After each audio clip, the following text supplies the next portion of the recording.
One day in the early 60s, I was visiting my mother's house in Montreal. The house is beside a park, and in the park there's a tennis court where many people come to watch the beautiful young tennis players enjoy their sport. I wandered back to this park, which I had known since my childhood, and there was a young man playing a guitar. He was playing a flamenco guitar, and he was surrounded by 2 or 3 girls and boys who were listening to him. I loved the way he played. There was something about the way he played that captured me. It was the way I wanted to play and knew that I would never be able to play. And I sat there with the other listeners for a few moments, and then there was a silence, an appropriate silence. I asked him if he would give me guitar lessons. He was a young man from Spain, and we could only communicate in my broken French and his broken French. He didn't speak English. And he agreed to give me guitar lessons. I pointed to my mother's house, which you could see from the tennis court, and we made an appointment. We settled the price, and he came to my mother's house the next day, and he said, "Let me hear you play something." I tried to play something. He said, "You don't know how to play, do you?" I said, "No, I really don't know how to play." He said, "First of all, let me tune your guitar. It's all out of tune." So he took the guitar and he tuned it. He said, "It's not a bad guitar." It wasn't the Conde, but it wasn't a bad guitar. So he handed it back to me. He said, "Now play." Couldn't play any better. He said, "Let me show you some chords." And he took the guitar and he produced a sound from that guitar that I'd never heard.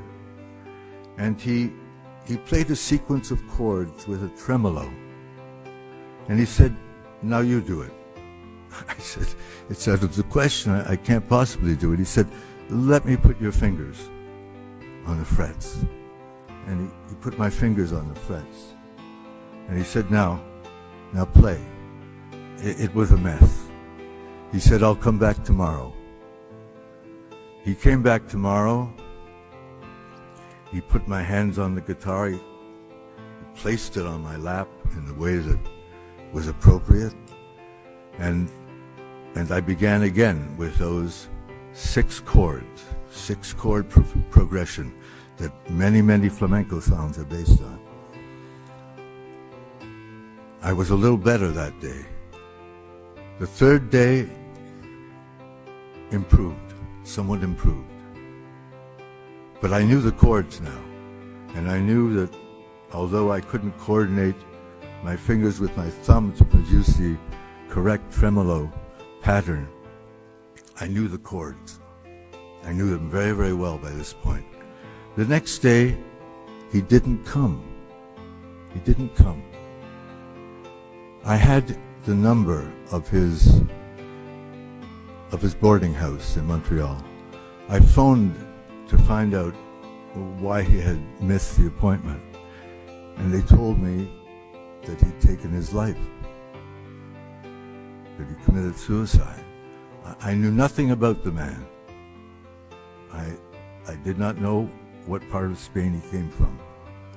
I did not know why he came to Montreal. I did not know why he stayed there. I did not know why he appeared in that tennis court. I did not know why he took his life. I was deeply saddened, of course.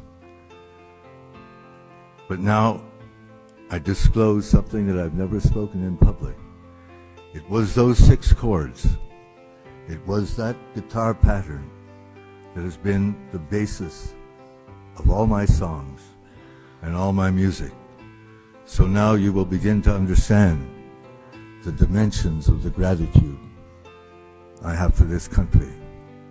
Everything that you have found favorable in my work comes from this place. Everything that you have found favorable in my songs and my poetry are inspired by this soil.